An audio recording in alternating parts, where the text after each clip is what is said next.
بسم اللہ الرحمن الرحیم۔ حضرت سلمان فارسی رضی اللہ عنہ نے فرمایا، جب اللہ تعالیٰ کسی بندے کے ساتھ برائی اور ہلاکت کا ارادہ فرماتا ہے تو اس سے حیا نکال لیتا ہے، جس کا نتیجہ یہ ہوتا ہے کہ لوگ بھی اس سے بغض رکھتے ہیں اور وہ بھی لوگوں سے بغض رکھتا ہے۔ جب وہ ایسا ہو جاتا ہے تو پھر اس سے رحم کرنے اور ترس کھانے کی صفت نکل جاتی ہے،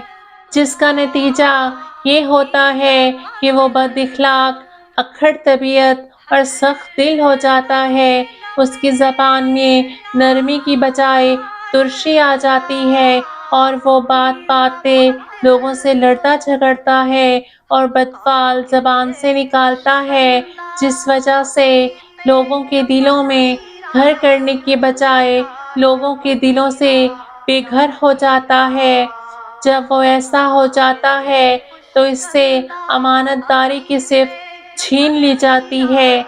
جس کا نتیجہ یہ ہوتا ہے کہ وہ لوگوں سے خیانت کرتا ہے اور لوگ بھی اس سے خیانت کرتے ہیں۔ جب وہ ایسا ہو جاتا ہے تو پھر دائرہ اسلام سے نکال دیا جاتا ہے اور پھر اللہ اور اس کی مخلوق بھی اس پر لعنت کرتی ہے اور وہ بھی دوسروں پر لعنت کرتا ہے۔ دھوکہ دہی، فریب، دل آزاری کرنا، جب ایک انسان اتنی غلطیوں کا مجموعہ ہو جاتا ہے تو پھر نہ وہ دنیا کا رہتا ہے اور نہ ہی دین اس کا رہتا ہے، اور جب انسان اللہ پاک کے بنائے ہوئے دائرہ اسلام کی حدود سے باہر خارج ہو جاتا ہے تو پھر انسان کا اللہ پاک کی پکڑ سے بچنا مشکل ہو جاتا ہے، اور پھر یوں انسان کی ہلاکت کا